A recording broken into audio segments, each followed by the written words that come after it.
वो कहते हैं कि पति अपनी पत्नी के पास इस तरह से जाए जैसे कोई मंदिर के पास जाता है, पत्नी अपने पति के पास ऐसे जाए जैसे कोई परमात्मा के पास जाता है।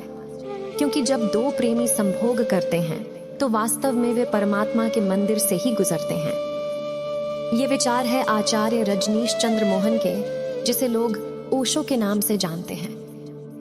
मुक्त सेक्स को लेकर ओशो की विचारधारा पर हमेशा सवाल से उठते रहे हैं, जिसके पीछे धर्म के सारे ठेकेदार पड़ गए। ओशो की पहचान एक ऐसी विवादित शख्सियत की है जिन्होंने हमेशा बिना रोक रोक के जीवन और मुक्त सेक्स जैसी बातों का समर्थन किया। ओशो ने जीवन के कई पहलुओं पर लिखा है, लेकिन सबसे ज्यादा चर्चा सेक्स जैसे विषय पर की है। उनके विचार हमेशा से ही विवाद के केंद्र रहे हैं। तो आइए जानते हैं ओशो की सेक्स पर ऐसी बातें जो सबसे ज्यादा चर्चा में रही हैं। जिस दिन दुनिया में सेक्स स्वीकृत होगा, जैसा कि भोजन और स्नान स्वीकृत है, उस दिन दुनिया में अश्लील पोस्टर नहीं लगेंगे, अश्लील किताबें नहीं छपेंगी, अश्लील मंदिर नहीं बनेंगे, क्योंकि जैसे जैसे वह स्वीकृति होता जाएगा, अश्लील पोस्टरों को बनाने की कोई जरूरत ही नहीं रहेगी।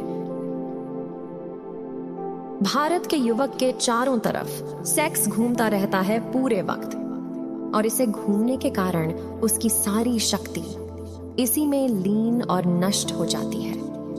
जब तक भारत के युवक की सेक्स के इस रोग से मुक्ति नहीं होती, तब तक भारत के युवक की प्रतिभा का जन्म नहीं हो सकता।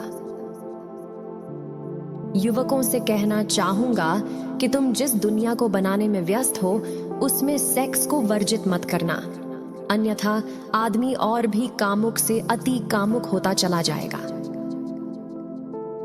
ओशो आगे बताते हैं कि सेक्स के पूरे रहस्य को समझो, बात करो, विचार करो और देश में हवा पैदा करो कि हम इसे छिपाएंगे नहीं, इसे समझेंगे।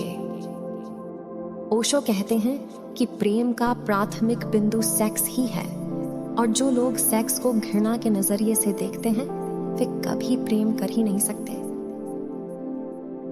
ओशो के मुताबिक संभोग और समाधि के बीच एक सेतु है, एक यात्रा है, एक मार्ग है। समाधि जिसका अंतिम छोर है और संभोग उस सीढ़ी का पहला सोपान है। हमने सेक्स को सिवाय गाली के आज तक दूसरा कोई सम्मान दिया ही नहीं। हम सेक्स की बात करते वक्त भी भयभीत होते हैं, लेकिन सच तो ये है कि मनुष्य के जीवन में इससे ज्यादा महत्वपूर्ण कुछ है ही नहीं।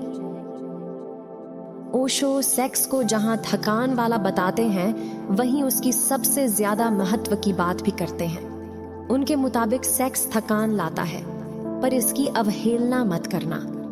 जब तक तुम इसके पागलपन को नहीं जान लेते, तब तक तुम इससे छुटकारा नहीं पा सकते।